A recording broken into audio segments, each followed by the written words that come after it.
It begins with Rocco Perri's birth in Platy, Calabria on December 30th, 1887. He was raised in a poor shepherd family, left school at a young age, and grew up in a region where opportunity was scarce and emigration was often the only escape.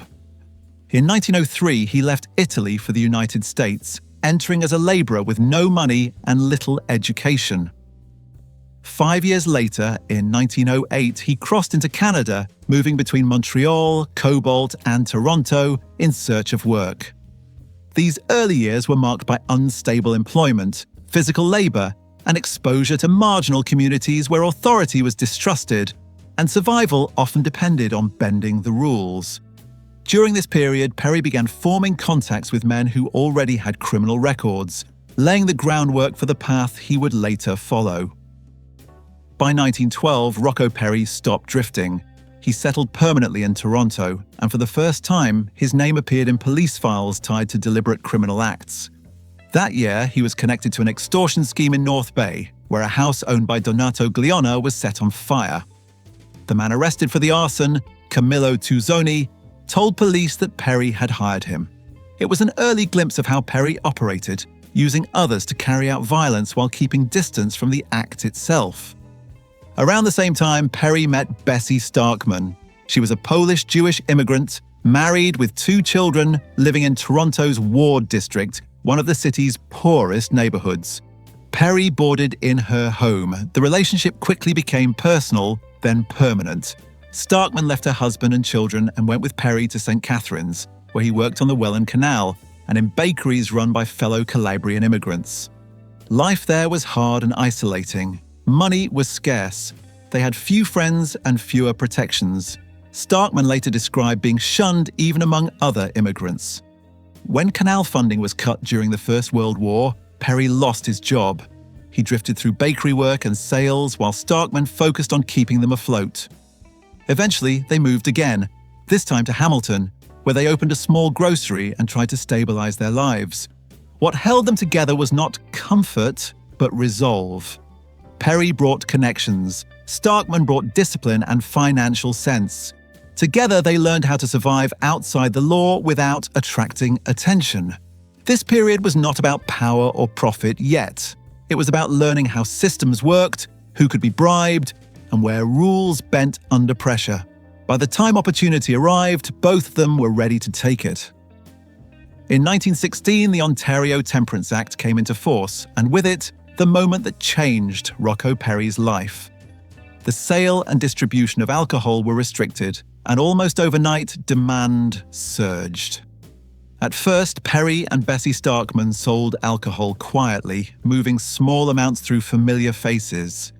It was cautious, controlled, and meant to supplement income, not replace it. As the First World War continued and restrictions tightened, the operation grew. Federal bans followed, and enforcement lagged behind demand. Starkman recognized the opportunity before Perri did. She handled the money, set prices, and negotiated with suppliers. She kept records, managed cash flow, and understood which risks were worth taking. Perri focused on relationships. He leaned on Italian contacts, criminal intermediaries, and transport workers who knew how to move goods without drawing attention. By the end of the war, Prohibition had expanded nationwide, and alcohol was still legal in Quebec and available through export channels. Perri began sourcing liquor from Montreal and, when necessary, from across the American border. The couple relocated to Hamilton, a city positioned near key rail lines, shipping routes, and border crossings. It was an ideal base for moving alcohol into dry regions while staying one step ahead of local enforcement. What began as side income became structure. Routes were mapped, payments were standardized, trust was enforced quietly. Starkman controlled the books, and Perri controlled the streets. They were no longer reacting to the law, they were operating because of it. Prohibition did not push them into crime, it handed them a business, and they knew exactly how to run it. By 1918, Prohibition had gone national, and Rocco Perri moved faster than the law could keep up. What began as a controlled operation turned into a coordinated system that stretched across southern Ontario and into the United States. Liquor flowed through Windsor, crossed at Niagara Falls, and moved across Lake Ontario by boat. Rail lines carried shipments disguised as legitimate freight. Every route had a backup. Every driver knew when to talk and when to disappear. Perri became a central figure in the region's underworld, not through noise or spectacle, but through reliability. Distilleries that were legally allowed to produce alcohol for export became quiet partners. Police officers, customs agents, and local officials were paid to look the other way. The Royal Canadian Mounted Police followed him constantly, but convictions never held. Fines were paid, charges dissolved, and cases stalled. Perri learned how to exist in the open while remaining untouchable. At the same time, his private life fractured. Away from Hamilton, Perri carried on a relationship with Sarah Olive Routledge, a woman with whom he had 2 daughters. He supported them financially but refused marriage, maintaining the separation between his public partnership with Starkman and his hidden family. In 1922, Routledge was falsely told that Perri was already married. Isolated and desperate, she jumped from a 7th-story window and died. Her parents took custody of the children, and Perri kept his distance. The business did not slow. Alcohol continued moving south, money continued coming in, but something had shifted. Prohibition made Perri wealthy, but it also demanded division. Lies multiplied, relationships hardened, surveillance tightened. The empire grew stronger on the surface, while the cost of maintaining it began to show beneath. This was the height of his power, and the moment when the consequences of living 2 lives became impossible to ignore. Between 1920 and 1922, the liquor business in Ontario stopped being only about transport and profit. It became about control. Rocco Perri found himself operating in an underworld dominated by rival crime families with overlapping territory and fragile alliances. The most powerful among them were the Scaroni crime family, based in Guelph, and the Siriani crime family. For a time, Perri managed to stay on workable terms with both, positioning himself as a supplier rather than a rival. That balance did not last. Violence began to follow meetings and deals. In 1921, James Saunders, a bodyguard connected to the Scaroni family, was found murdered near Welland. In his pocket was a slip of paper with Perri's home address. The following year, Dominic Scaroni was killed after being invited to a meeting of organized crime figures in Niagara Falls. Perri served as a pallbearer at Scaroni's funeral, a public gesture that did little to quiet police suspicion. Within months, other members of the Scaroni family were wounded or killed in ambushes tied to liquor routes and internal betrayals. Police repeatedly linked Perri to the violence, but evidence never held. Witnesses disappeared, statements collapsed, charges were never laid. What remained was the result. With the Scaroni leadership eliminated, Perri aligned himself more closely with the Siriani group, sealing control over key smuggling corridors and blocking encroachment from American-based crime families. Liquor moved through intermediaries, keeping Perri insulated from direct conflict with US bosses while still supplying their markets. By the end of 1922, the power structure in southern Ontario had shifted. The violence had been selective, not chaotic. Rivals were gone. Routes were secured. Perri emerged not as a visible warlord, but as the man whose shipments arrived on time and whose territory stayed stable. In the bootlegging world, that reputation mattered more than fear. It meant business could continue without interruption, and that dominance did not have to be announced. It could simply be enforced. By the mid-1920s, Rocco Perri was no longer only a bootlegger. He was the hub of a criminal organization that employed close to 100 men and generated an estimated $1 million a year. Liquor remained the backbone, but it was no longer the whole business. Gambling houses operated quietly, prostitution was managed through trusted intermediaries, narcotics began moving through the same routes that had already proven reliable for alcohol. Publicly, Perri presented himself as something else. He claimed to be a salesman, a small businessman, a man earning modest wages. On paper, his income barely existed. In reality, vast sums moved through bank accounts held in other names, especially those of Bessie Starkman, who continued to control the finances with precision and discipline. The organization ran on structure, not impulse. Orders were followed, profits were tracked, mistakes were dealt with quietly. In 1926, that structure came under its greatest threat. Dozens of people in Ontario and New York died after consuming tainted alcohol, and investigators traced the distribution chain back toward Perri's network. He was charged with manslaughter and turned himself in, an event that dominated headlines on both sides of the border. The case was so visible that Calvin Coolidge publicly referenced Perri's arrest as evidence of Canadian efforts to curb bootlegging into the United States. Inside the courtroom, the case fell apart. Prosecutors could not prove that Perri knew the alcohol was contaminated or that he intended harm. Witnesses contradicted each other. The chain of responsibility blurred. In January 1927, Perri was acquitted. He walked free while public outrage lingered behind him. The verdict confirmed what many already believed. Perri could be investigated, arrested, and accused on a massive scale, and still emerge untouched. The law circled him constantly, but never closed its grip. At the height of his power, he stood in the open, surrounded by money, scrutiny, and danger, and continued on as if none of it would ever catch up to him. By 1927, the pressure finally began to close in on Rocco Perri.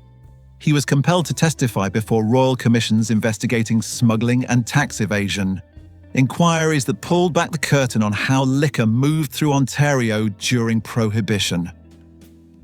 Under oath, Perri denied the scope of his involvement. Investigators did not believe him. In 1928, he was convicted of perjury and sentenced to 6 months in prison, serving 5 before his release.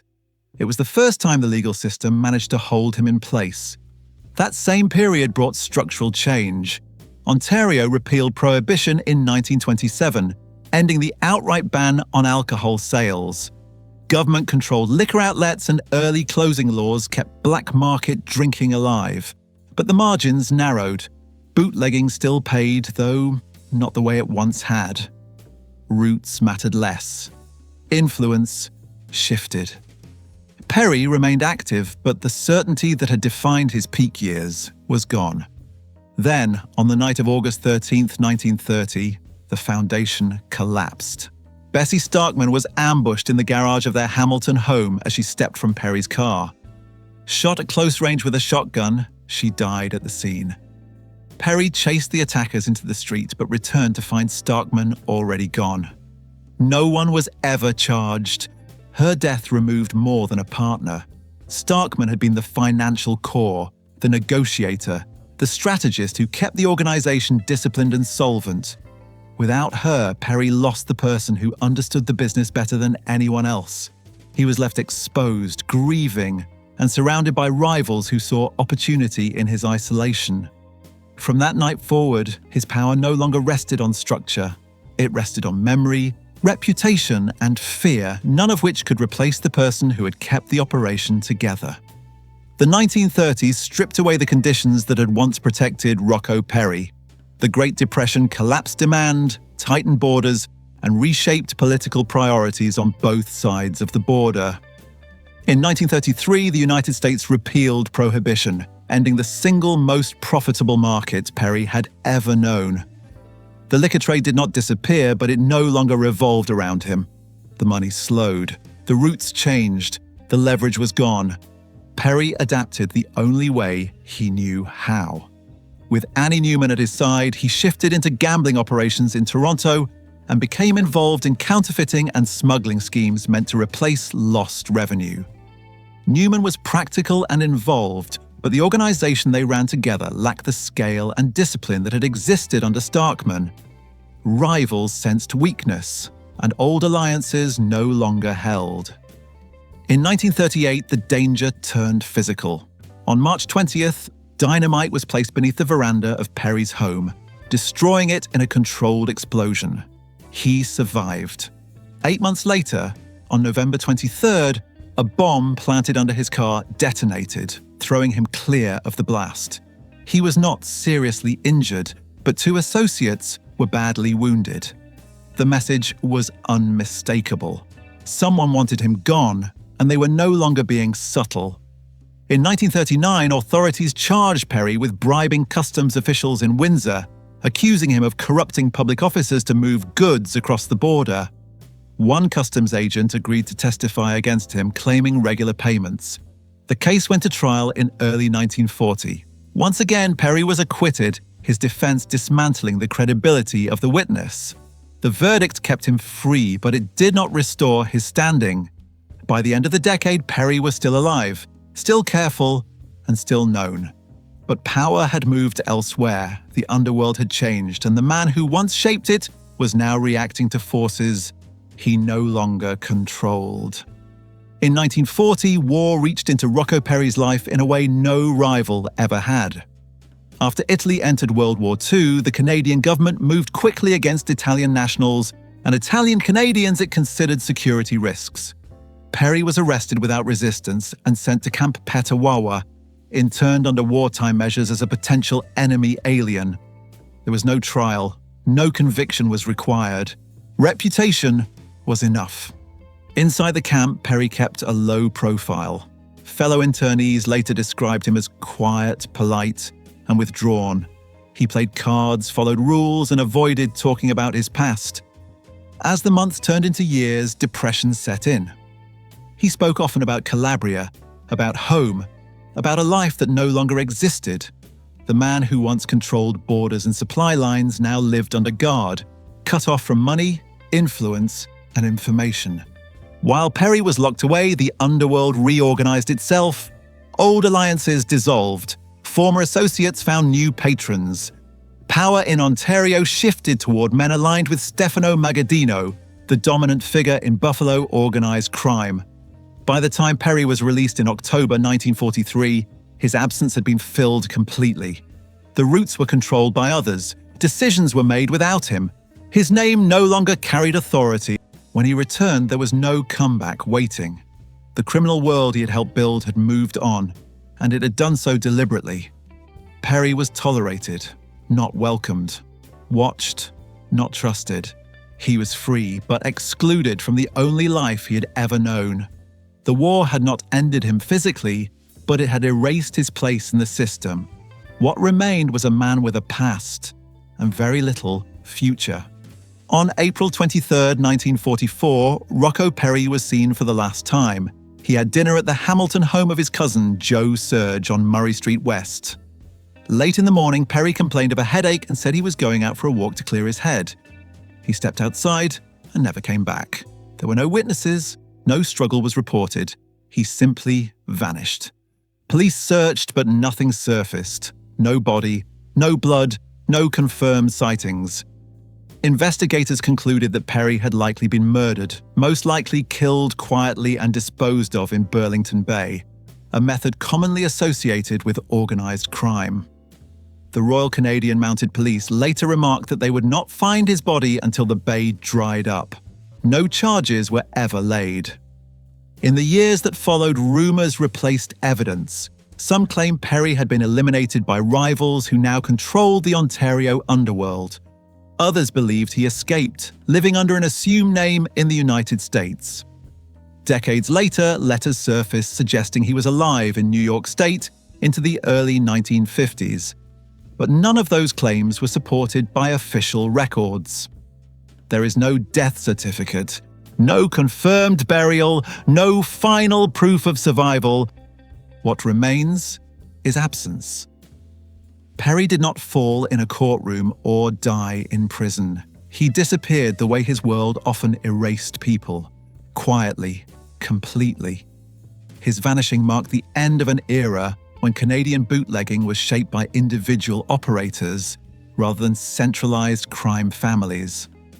Whether he was killed or slipped away, his disappearance closed the account on the most powerful bootlegging career Canadian authorities had ever documented. A life built on opportunity, discipline, and a law that created its own enemies.